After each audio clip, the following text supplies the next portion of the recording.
नमस्कार, आप देख रहे हैं भारत समाचार लाइव और मैं हूं आपके साथ वैशाली।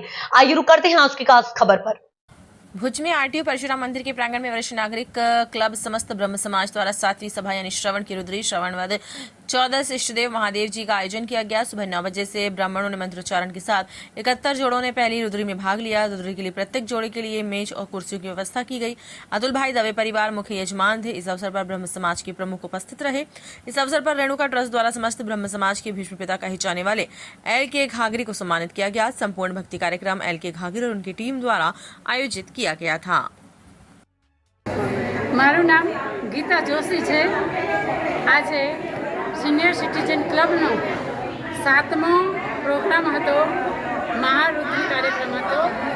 શ્રાવણ મહિનાની 14ના દિવસે કહેવાય છે કે 14 એ શિવજીનો ઉત્તમ દિવસ છે અને આ ઉત્તમ દિવસે અમે વડીલોને રુદ્રીનો લાભ લીધો। આ રુદ્રી નિઃશુલ્ક હતી અને 71 યજમાનોએ ભાગ લીધો હતો।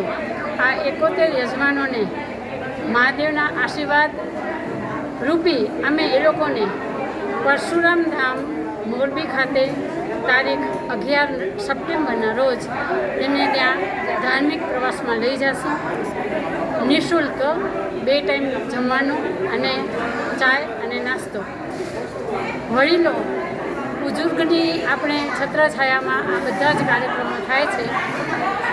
સંગીતમય ખુરશી હોય કે લાડુ હરીફાઈ હોય કે બીજા ઘણા પ્રોગ્રામ છે એવા સાંસ્કૃતિક જે અમે સિનિયર સિટીઝનને અહીં બોલાવી અને કરીએ છીએ અને એ લોકોને ખૂબ જ આનંદ આવે છે।